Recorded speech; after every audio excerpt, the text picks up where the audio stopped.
Hello friends, welcome back to my channel and welcome back to another What's for Dinner video. I'm going to share with you a week of meals, very realistic, real life. We had just gotten back from vacation. I had not been to the store yet, but I did have a spaghetti squash because these things stay good for quite a while, so I had this from before we left. So this is what we're going to be having for dinner. We're going to have spaghetti squash and meatballs. If you have not had spaghetti squash before, you just want to cut it in half. Using a good knife makes it easier and far less dangerous, so I highly recommend that. I finally got myself a new knife, and that did make quite a difference for this. And you're just going to scoop out the seeds. I do score the edges like around the seeds, but you don't really have to do that. Just scoop them out, and we're going to place them face down on a greased baking sheet. And I usually pour a little bit of water in just to kind of steam it. You don't have to do that, but I usually do that. And you're going to bake that at 400 degrees for 30 to 45 minutes, depending on how big your spaghetti squash is. And now we're going to move on to the meatballs. I already had everything on hand. I had a thing of almond milk, and I just made sure we didn't open it before we left so that it was fresh and good when we came home. And let's see, this recipe I will have linked in the description box below, but it calls for 2 eggs beaten with a half a cup of milk. And I ended up adding some minced onion because I didn't feel like dicing up an onion, or I used some dried minced onion because I didn't feel like mincing up an onion. There we go. 2 to 3 cloves of garlic, a half a teaspoon of dried oregano, a teaspoon of salt. The recipe did call for a 1/4 cup of minced fresh flat leaf parsley or basil. I just added some dried parsley and basil and called it good. And then let's see, I'm adding in a half a cup of grated Parmesan cheese and 1 cup of panko or breadcrumbs, whichever you prefer. And then we're going to add in 1 pound of ground beef.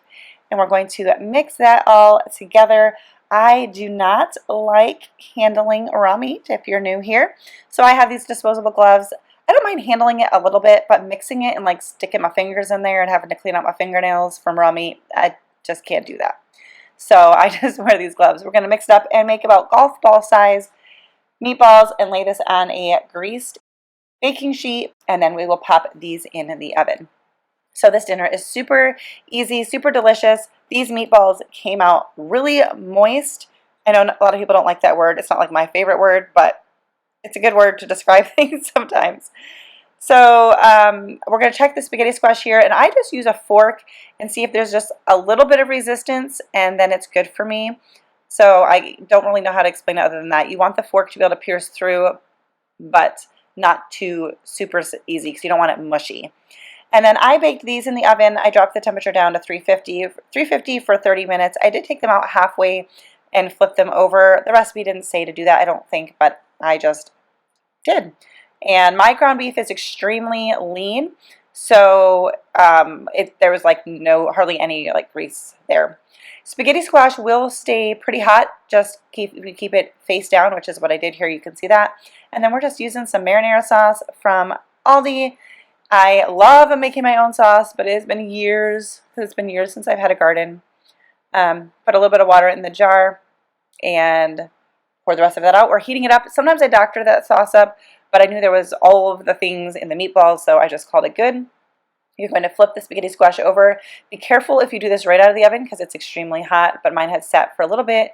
And I just use a fork to pull it away from the edges and kind of fluff it up. And then I'm just mixing in a little bit of butter and serve that up. It's like spaghetti and meatballs, but with spaghetti squash instead. If you've never tried it, I recommend giving it a shot because it's really good. So that was our first night for dinner. Now the next night was my grocery day, my errand day, getting caught up from being gone and getting food. So I try to take a pretty easy route on grocery day. So I bought just a rotisserie chicken and some veggies. So I'm not a huge Brussels sprout fan, but I saw them and was like, oh yeah, my husband loves those. I should be great and get those. So I did, just chopping off the ends, slicing them in half, and then I also am just cutting off the ends of some fresh green beans. We don't do fresh green beans a lot. I don't know why. I think I just forget about them. But I threw those on a greased baking sheet, and I'm using avocado oil, but you can use whatever you want. We're going to just toss them around, give them a little mix, make sure everything is coated.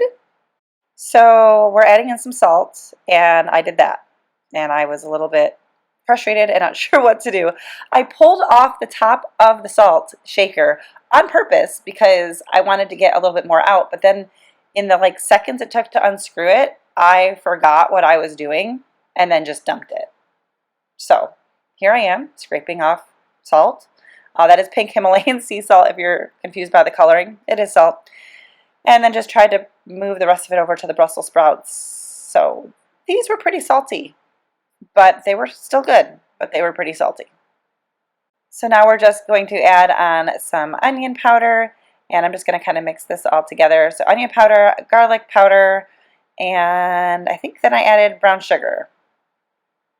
Yes, I wanted to do a little sweet combo here. I didn't really follow a recipe, I don't think, because I went back to find a recipe and I don't think I actually followed one.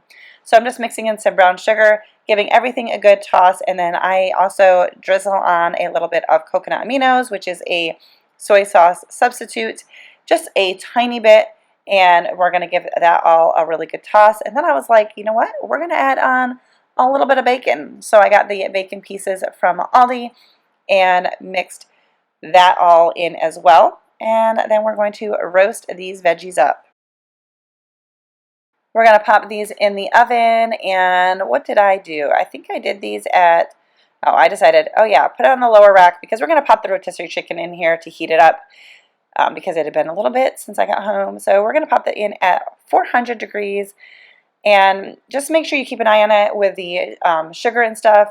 It does get a little caramelized, but it's fine, and it was absolutely delicious. These veggies were so good. My husband kept saying, this Brussels sprouts are so good. So there's my little rotisserie chicken from Walmart. I'm just putting it into a baking dish, pouring the juices over it. We're going to cover it and just pop this in the oven to warm it up. I just figured it's a better way to, you know, not let it get dried out, and it's better than just heating it up in the microwave. And then I put the chicken in, but we're going to toss these veggies halfway through. I think I did 20 minutes. And then tossed them, and then another few minutes. No, I honestly don't remember, guys, how long I put these veggies in all together. But until they're done, until they're tender, it wasn't a super long amount of time. And then I was like, oh yeah, I was going to put the chicken in. So, okay, this is what it was. So I did 20 minutes. See, I just forgot. 20 minutes at 400 degrees, and then I dropped the temperature down to 350 and put the chicken in and cooked the veggies for another 15 minutes. And this was so good. The little dark spots were actually really good. That's just like the caramelized stuff. So good. Absolutely delicious and very easy. Perfect for the busy errand days, grocery days where, you know, by the time you're done with that, you don't really feel like cooking. And so there it is. So good. So the next night we were just using the leftover chicken. That's kind of what I was showing you there. My husband pulled off the chicken and we added on some Frank's Red Hot sauce, and we're making ourselves some buffalo chicken quesadillas. That's my husband's job. When we have them, he makes the quesadillas. And I think I had mine with cheddar cheese and he had his with mozzarella inside a couple tortillas. We didn't even do a veggie this night with dinner, which is kind of odd for us. We really like our veggies and try to always have plenty of them, but yeah, we didn't this night. So super easy buffalo chicken quesadillas for the win. It was absolutely delicious and a very quick and easy dinner. So for this next night, we are having pancakes. Now I am making them with almond flour. I will include the recipe linked below for you. I also doubled it because I think the recipe only makes, like, the recipe said like 6 pancakes or something, but I did add in some sugar because I think the recipe called for erythritol and I don't have that or use that. These are, I think it was a keto recipe. We don't necessarily eat keto, but we try not to go too heavy on the white flour.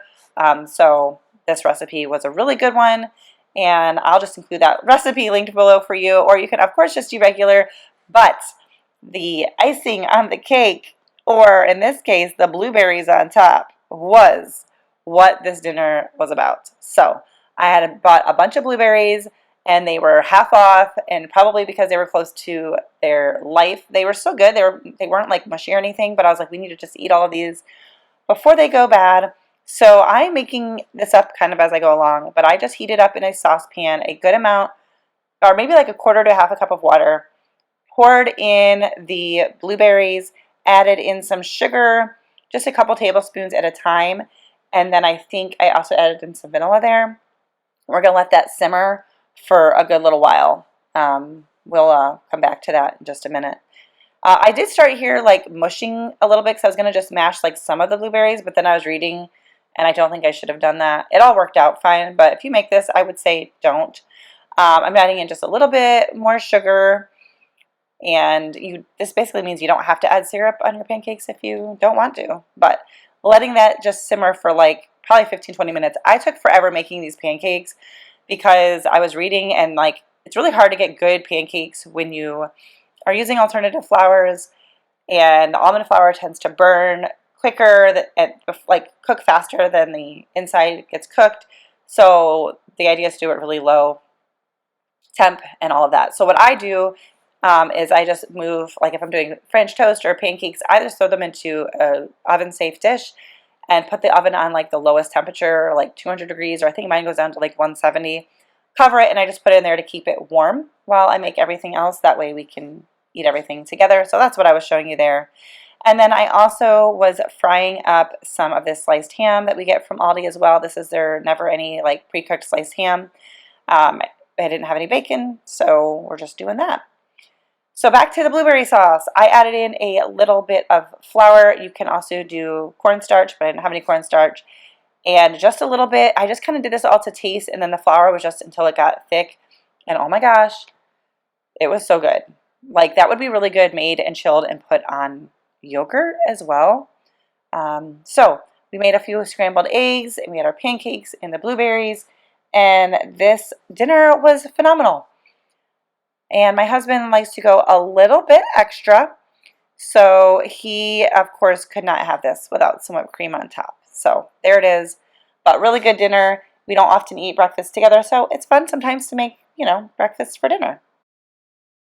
So for this next dinner, we are going to start out by marinating some boneless, skinless chicken thighs. We've got some minced garlic, some honey, some coconut aminos, some sriracha, and some salt. And then the recipe, and some chicken broth.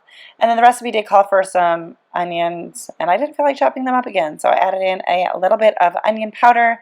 I will have the recipe linked below with all of the measurements. I added a little bit more chicken broth. I was trying to cut this recipe in half because I only had a little over 1 pound of boneless, skinless chicken thighs, and the recipe was made for 2 pounds. So I was trying to just cut it in half plus a little bit more. And we are just going to get those marinating, and it says for half an hour up to 24 hours. I'll admit we only did it for about an hour, and I think it would have been better if it was marinated a little longer, but overall it was pretty good. And then I was trying something different. I'm cooking the green beans in some boiling water with salted boiling water for only a couple minutes, and then draining them and putting them into some ice water. I don't know. I'm not really sure how I felt about it, but that's what I did, and I'll show you the rest of the veggie recipe in a second.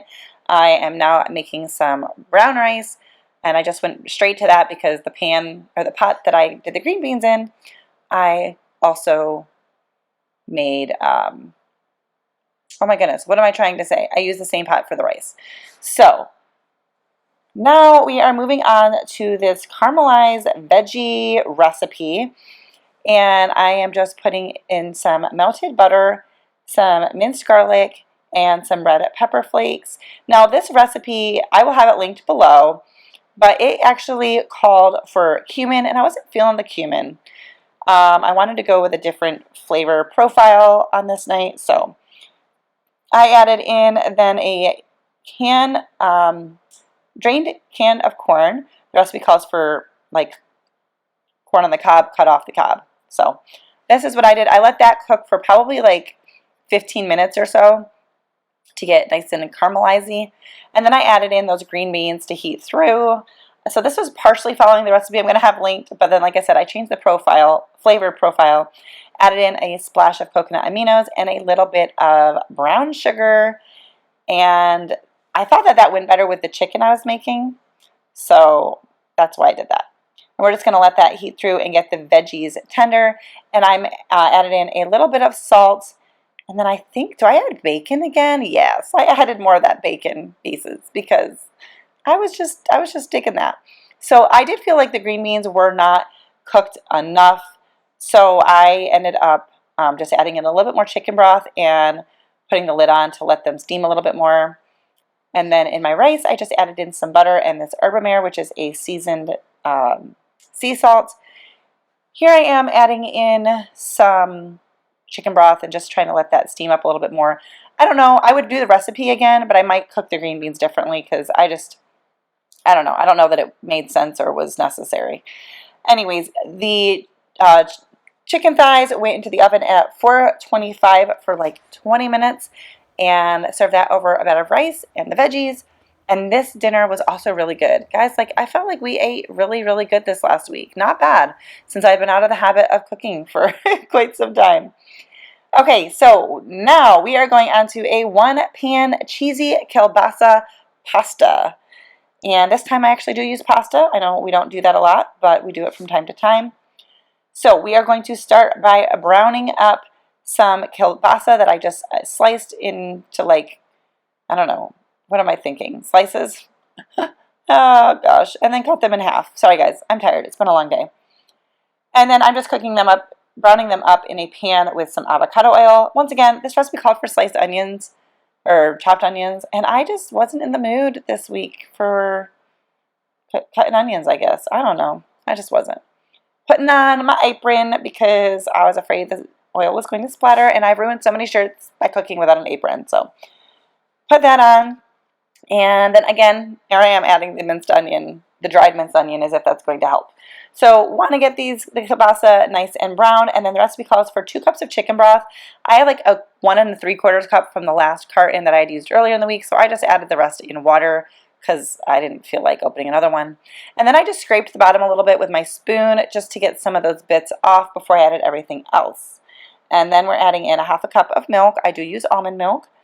And then 1 teaspoon of salt. You can also add pepper if you want to any of these things. I just don't cook with pepper because I don't like it, in case you were new and didn't know that.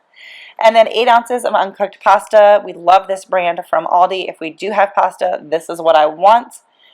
And then we are going to bring to a boil, and then we are going to lower the heat and cover and cook for 15 minutes or until pasta is thoroughly cooked. I thought I was going to need less time because this pasta is only supposed to take 10 minutes, but I definitely needed the 15 minutes to cook it.